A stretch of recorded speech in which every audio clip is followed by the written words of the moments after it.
एक लड़की वाला भोपाल के अंदर मेरे साथ मामला है, मौलाना 2-3 सालें हो गई, मेरी बेटी बड़ी परेशान है, कुछ असर है उसके ऊपर, जरा देख लो। मैंने कहा भैया मुझे देखना वेखना नहीं आता, मैं क्या, अरे मौलाना चलिए तो कुछ दमम कर दीजिए, देख तो गए तो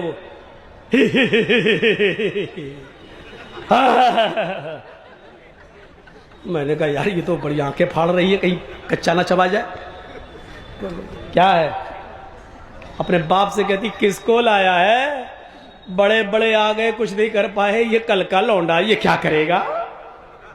मैंने कहा यार ये तो अभी सुना रही है उल्टी सीधी। मैंने भी एक अंधेरे में तीर मारा, मालूम तो था नहीं लेकिन अंधेरे में तीर मारा। मैंने कहा यहां अपनी कमजोरी साबित मत करो। मैंने लड़की के बाप से कहा अरे कहां यार पागल बनाने चले आए हो, इसको कुछ हुआ भी है? क्या बात कर रहे हो, 3-4 साल से मैं परेशान हूं, लाख रुपया इलाज में चला गया। मैंने कहा ये तो बेवकूफ बना रही, इसको कुछ हुआ ही नहीं है। कहते क्या बात कर रहे हो। मैंने कहा सुनो, उसके कान में मैंने कहा लड़की के बाप से, तुम्हारी बेटी जिस लड़के से शादी करना चाहती है तुम्हें एतराज है।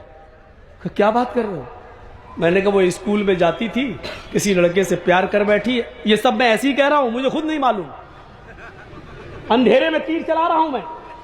मैंने कहा कि उस लड़की का प्यार हो गया और तुम्हें पता चल गया, तुम शादी नहीं होने दे रहे हो, इसलिए वो सब ड्रामा कर रही है। शायद मेरे बाप इस ड्रामे से तंग आ जाएं और हमारी शादी उसी के साथ कर दें।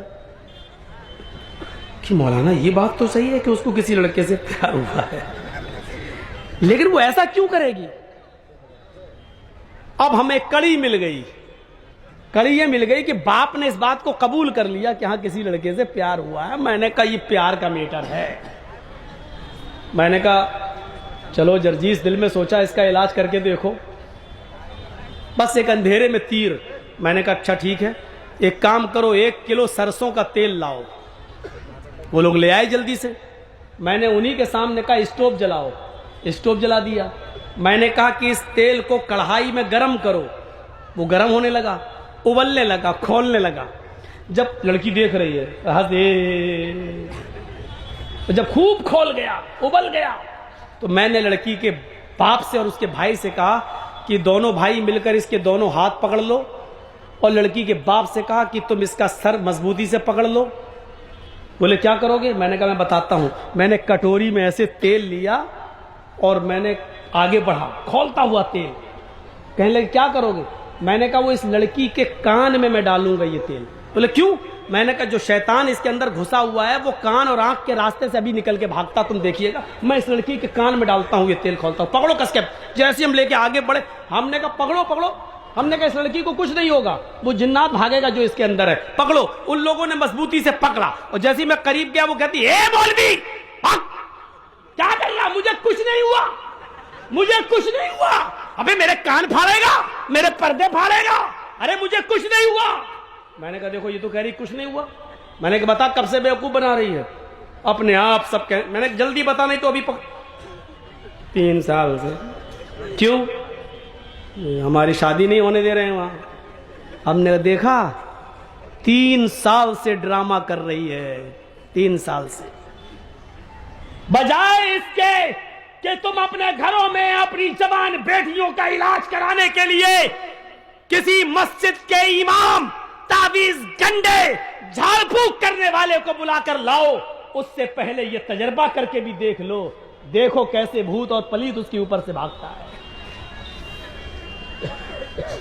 लाते हो कठमुल्ला को, वो कहता है जिन्नात है, 40 दिन तक सूरज जिन पढ़ना पड़ेगी। आप कहते हो मुझे मालूम नहीं है। मौलाना साहब आप घर पे आ जाइएगा, 40 दिन पढ़ लीजिएगा, 40 दिन के बाद आपको मजदूरी मिल जाएगी। 40 दिन तक वो पढ़ता रहा, आप ऑफिस में जाते हैं, 20 ही दिन हुए, पता चला बेटी भी गई, या बीवी भी था तो बीवी भी गई, वो मौलवी भी गया,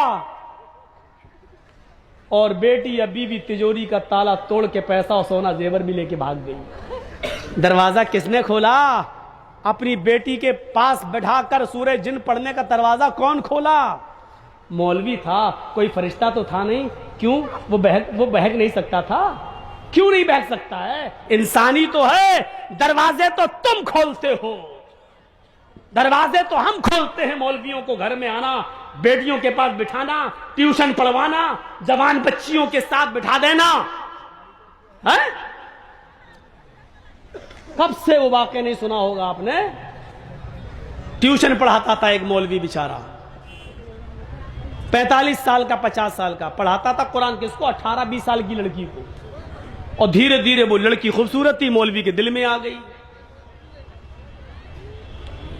अच्छा हुआ तो सही से सेटिंग ही नहीं बनाई जाती। 45-50 साल का मौलवी 18 साल की लड़की पर फिदा हो गया। अब वो डायरेक्ट कैसे कहते कि मौलाना बेटी बेटी बेटी कह के पढ़ाता था, कैसे कहते कि हमें तुमसे प्यार है। उसने वजीफा करा, सिफली अमल करा और खाने पीने की किसी चीज पर फूंकता रहा 11 दिन तक, फू फू फू फू, सिफली अमल। और गया और कहने लगा बेटी तुम बहुत खूबसूरत हो, तुम पर किसी की नजर न लगे, इसलिए मैं ये चीज पढ़ के लाया हूं, इसको तुम खा लेना। और वो था जो खा ले तो वो दीवानी हो जाए। सिफली अमल, गंदा अमल, जादू टोना। उस लड़की ने कहा ठीक है मौलाना साहब हम बाद में खा लेंगे। उसने कहा बेटी खा जरूर लेना। कहा ठीक है। उसने उठाकर रख दिया एक ताक में, भूल गई, नहीं खा पाई, सो गई। रात में हवा चली, वो नीचे गिर गई खाने की चीज।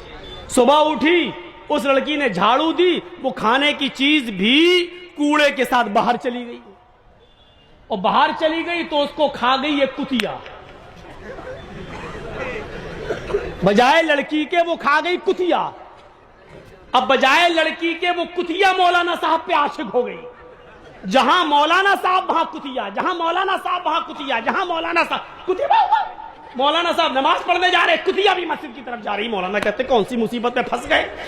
बाद में पता चला कि मौलवी ने जिसके लिए कुआं खोदा था उसमें खुद गिर गया। मेरे भाइयों, आप किसी मौलवी से कहो कि मुझे फलां की लड़की से मोहब्बत है, फौरन दे देगा। और उसी मौलवी से कहो कि मुझे आपकी बेटी से मोहब्बत है तो कमीना आ गया। जो चीज तुम अपनी बेटी के लिए पसंद नहीं कर रहे हो, दूसरों के लिए वो चीज कैसे बना के दे रहे हो तुम। आए मौलवी, मौलवी जर्जीस तुझे मौलवी नहीं कठमुल्ला मानता है, बिका हुआ मानता है, जमीर फरोश मानता है। मौलवी जर्जीस की नजर में तेरी कोई औकात नहीं है। मेरे भाइयों, ये ज़िम्नन बातें आ